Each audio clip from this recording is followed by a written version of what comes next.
भट्टों और इंडस्ट्रीज की सख्त निगरानी की जा रही है, जबकि खुली जगहों पर आग जलाने पर जीरो टॉलरेंस है। और एसओपीज की खिलाफ वर्जी पर रोजाना में हम देख रहे हैं कि बहुत बड़ी तादाद में भारी जुर्माने भी आयद किए जा रहे हैं।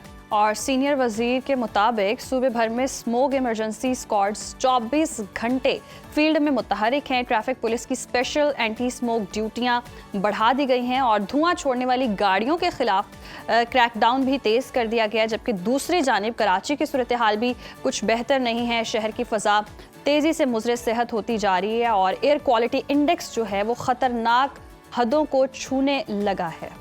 इसी तमाम तर सूरत हाल पर बात कर लेते हैं। हमारे साथ मौजूद हैं महकमा मौसमियात के डिप्टी डायरेक्टर इरफान विर्क साहब। इरफान साहब, वेलकम टू सुनो पाकिस्तान। सर, पंजाब की तरह हम देखें कि कराची में भी एयर क्वालिटी इंडेक्स खतरनाक होता जा रहा है, ख़राब हो रहा है। इसकी बुनियादी वजूहात क्या है?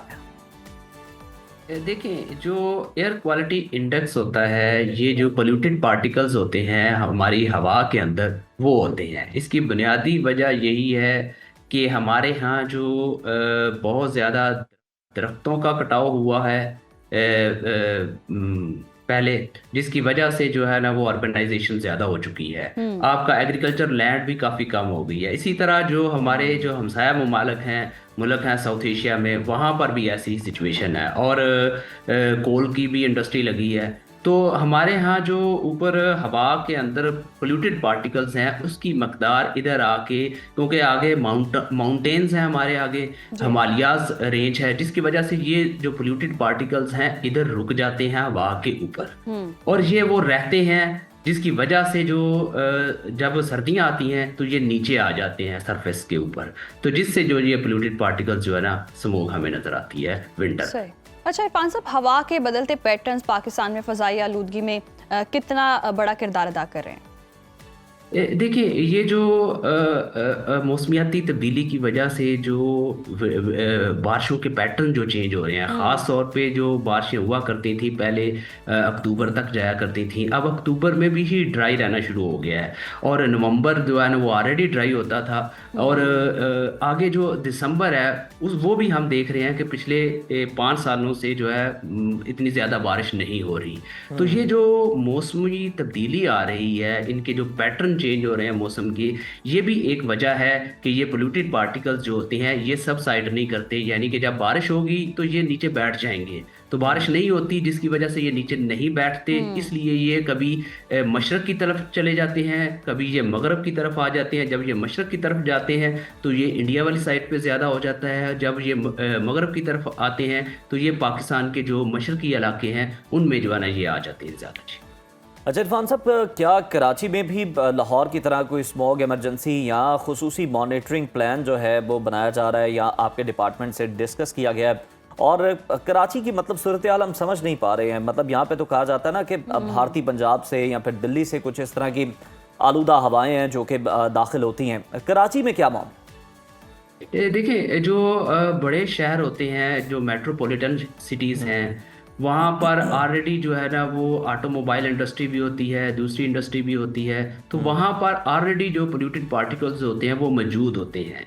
और जब सर्दियाँ होती हैं तो ये हवा के ऊपर उठने की बजाय ये नीचे आ जाते हैं सरफेस के ऊपर, जिसकी वजह से जो आपके जो बड़े शहर हैं, बड़े शहरों में आपकी जो एयर क्वालिटी इंडेक्स है वो जो है ना वो ख़राब ही होती है, ख़ास तौर पे विंटर में जब बारिश ना हो, जैसे कि अक्टूबर, नवंबर और दिसंबर, ये ऐसे महीने हैं जिनमें जो है ना ये पोल्यूटेड जो आपके एयर क्वालिटी इंडेक्स जो है ना वो कम भी हो, ज़्यादा रहेगा, ख़राब रहेगा एयर क्वालिटी इंडेक्स, जिसकी वजह से जो है ना ये प्रॉब्लम्स आती हैं। इसलिए जो कराची में जब ये विंड चलेगी, जब कोई मगरबी हवाओं का सिलसिला आएगा, कोई बलाई इलाकों में बारिश होगी, उससे आप देखेंगे कि कराची में भी जो है वो बेहतरी आ जाएगी। सही।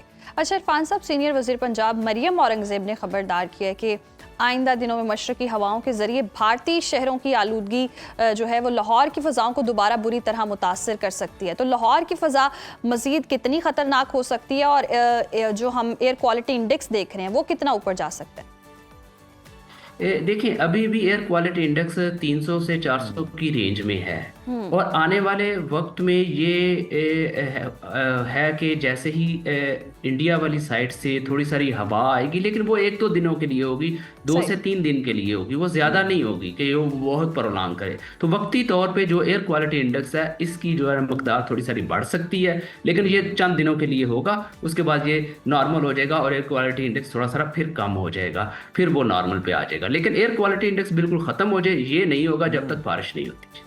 बिल्कुल ठीक है, बारिश का इंतज़ार है। इरफान साहब, रवा हफ्ते के मौसम के हवाले से अगर हम बात कर लेते हैं, सर्दी की बात कर लेते हैं, तो कम से कम जो दर्जा हरारत है वो शो यही हो रहा है आने वाले दिनों में कि 10 से नीचे जा सकता है। तो सर्दी क्या कोई इससे बहुत ज़्यादा भी हो सकती है या बस इसी तरह की सूरत हाल रही?